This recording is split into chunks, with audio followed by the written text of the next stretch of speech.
both the leaders of opposition, Asad صاحب, Timur صاحب, ladies and gentleman, کل سے ایک ابہام پیدا کرنے کی کوشش کی گئی ہے, وہ میں دور کرنا چاہتا ہوں, اور اس کے لیے میں 4 حصوں میں چھوٹی چھوٹی بات کروں گا.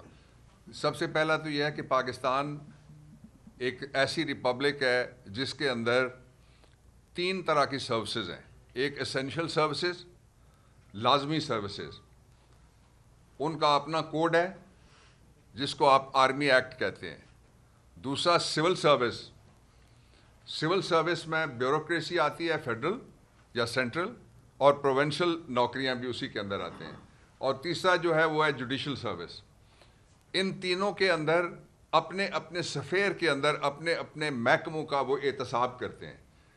کل اگر کسی شہری کو سول سرونٹ ایکٹ کے تحت, کسی تاجر کو سول سرونٹ ایکٹ کے تحت, یا کسی صحافی کو سول سرونٹ ایکٹ کے تحت اس کے خلاف کوئی تعدیبی کارروائی کرنا چاہے تو وہ نہیں کر سکے گا.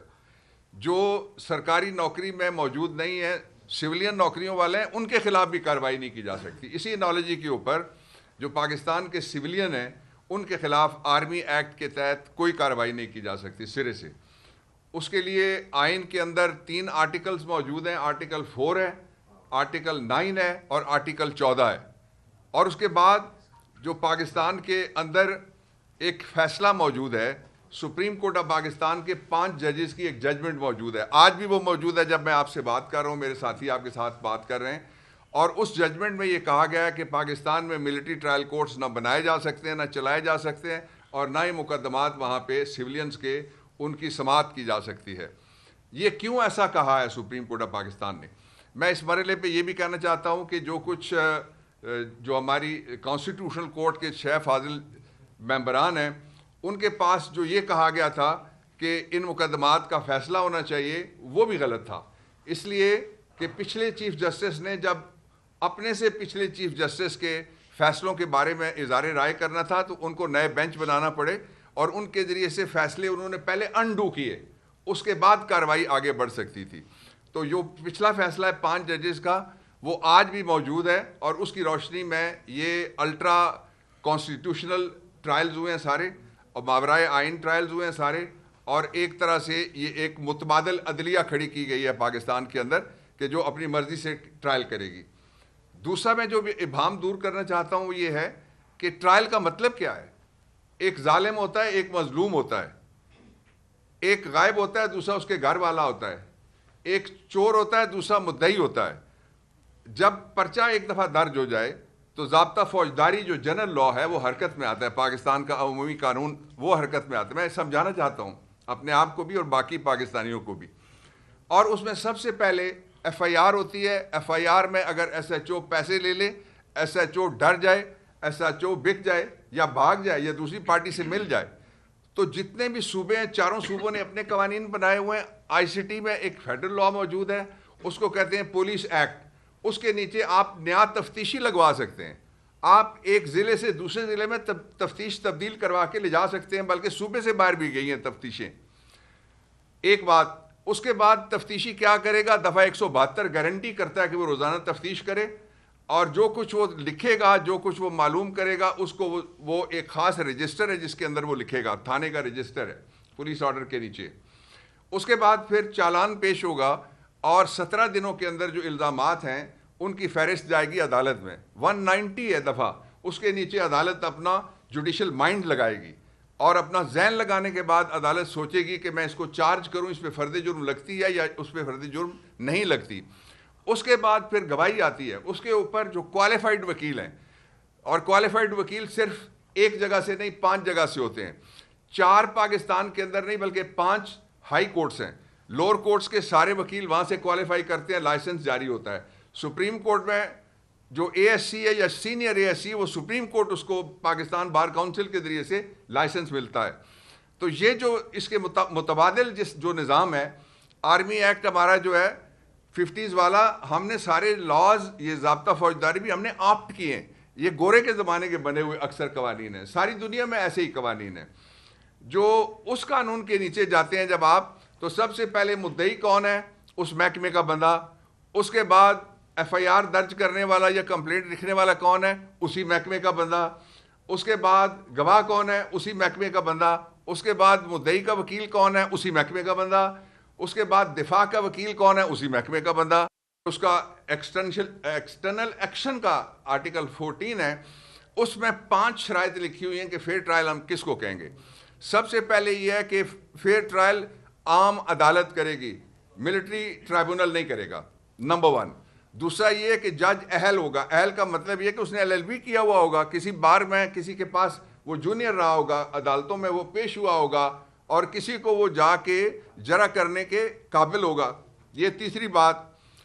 اور جو چوتھی بات ہے وہ سب سے امپورٹنٹ بات ہے، وہ یہ کہتے ہیں کہ وہ کسی پارٹی کا آدمی نہیں ہوگا. پارٹی سے مراد یہ ہے نہ وہ مدعی پارٹی کا آدمی ہوگا نہ وہ ملزم پارٹی کا آدمی ہوگا. اس میں یہ سارے تقاضے پورے نہیں ہوئے جو میں نے ابھی آپ کے سامنے رکھے ہیں جو ملٹری ٹرائل ہوا ہے. اس کے ساتھ ہی جو اگلا اس کا ایک گلوبل امپیکٹ گیا ہے اس کی طرف میں آپ کے سامنے وضاحت کرنا چاہتا ہوں. اور وہ میں نہیں کہہ رہا، یہ پاکستان تحریک کا، یہ یورپی یونین کے متعلقہ محکمے نے یہ بات کہی ہے کہ آپ اگر یہ جو 27 آپ کے معاہدے ہیں ان کی آپ پیروی نہیں کرتے، اور سول نافرمانی آج کل بہت چل رہی ہے، نافرمانی کرتے ہیں اگر 28ویں کی بھی، تو پھر جو آپ کو GSP، خدا نہ کرے کہ ایسا ہو، we do not wish that, we do not want that, لیکن اس کے لیے فوری طور پہ ایک ہی راستہ بچتا ہے ہمارے خلاف جانے کے پہلے کہ GSP کا ہمارا کچھ سٹیٹس جو ہمیں ملا ہوا ہے EU میں وہ متاثر نہ ہو. اور اس کے ساتھ ہی اس وقت اسد قیصر صاحب اسپیکر تھے، I was in charge parliamentary affairs, تو فیٹف کو بھی انہوں نے لنک کیا ہوا ہے، جو رول آف لا ہے اس کے ساتھ بھی اور ہیومن رائٹس ہیں اس کے ساتھ انہوں نے لنک کیا ہوا ہے. تو یہ ایک بڑے خدشات اور خطرات پیدا ہو گئے ہیں پاکستان کے لیے. یہ نااہل حکومت، غیر نمائندہ حکومت، غیر الیکٹڈ حکومت ان حالات میں پاکستان کا دفاع نہیں کر سکتی بین الاقوامی فورمز کے اوپر. اور آپ نے دیکھا کہ امریکن جو ہماری ایمبیسی ہے وہ کیا کرتی رہی، سوتی رہی. تو ہمارا جو لیجیٹیمیٹ میزائل سسٹم ہے اس کے بارے میں کیا ہوا وہ آپ کے سامنے ہے. تو مزید خطرات سے بچنے کے لیے میں 4 راستے تجویز کرتا ہوں پاکستان تحریک انصاف کی طرف سے. پہلا راستہ یہ ہے کہ فوری طور پہ یہ سارے کے سارے جو 86 لوگوں کے فیصلے ہیں وہ واپس لیے جائیں اور ان کو رہا کیا جائے. اس پہ میں اضافہ کرنا چاہتا ہوں، میں کیوں کہہ رہا ہوں، پاکستان کی سپریم کورٹ نے اور پاکستان کی ساری عدالتوں نے سینٹینسنگ پالیسی بنائی ہوئی ہے. سینٹینسنگ پالیسی بھٹو ریفرنس کا بھی جو میں نے فائل کیا تھا فیصلہ آیا ہے کچھ، اور اس پہ موجودہ چیف جسٹس صاحب نے بھی اپنے خیالات کا اظہار اس سے ملتا جلتا کیا ہے. انہوں نے کہا فیئر ٹرائل کا موقع شہید قائد عوام کو نہیں ملا تھا. وہ کیا ہے؟ سینٹینسنگ پالیسی یہ ہے کہ ایک آدمی اگر کسی کو اٹھاتا ہے گاڑی میں بٹھا کے کسی جگہ اتارتا ہے، دوسرا اس کو مارتا ہے، اور تیسرا آتا ہے اور وہ اس کو کوئی اسلحہ سپلائی کرتا ہے، چوتھا آتا ہے وہ صرف للکارا مارتا ہے مار دو، تو ان سب کو تو سزائے موت نہیں ہو سکتی.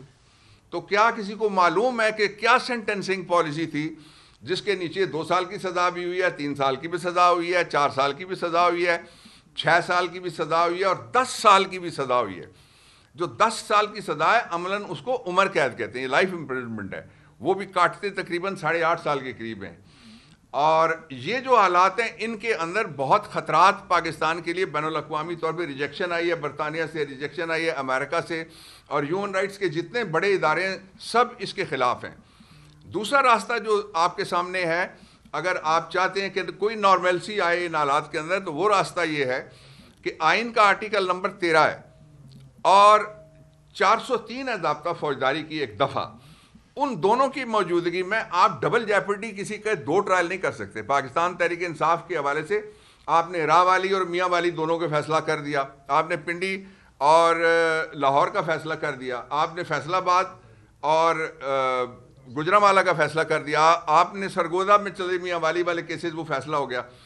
یہ جو آپ نے فیصلے کیے ہیں ان کے بعد جو کچھ مجرموں کے فیصلے ہوئے، مجرم کا مطلب ایلیگیشن جس پہ لگا، ایکیوز پرسنز، اور جو باقی ہیں ان میں سے ایک مثال میں آپ کو عمر ایوب خان کی، leader of the opposition national assembly کی دیتا ہوں. وہ کیسز دونوں میں نے جا کے بری کروائے تھے سرگودا سے. بری ہوئے کیس کی ایویڈنس کے اوپر کس طرح سے سزا ہو سکتی ہے؟ نہ ملٹری ٹریبونل دے سکتا ہے، نہ ہی کوئی دوسری پاکستان کی عدالت دے سکتی ہے. اس کے اوپر ججمنٹس ہیں، آپ کسی بھی لیگل ایکسپرٹ سے آپ پوچھ سکتے ہیں.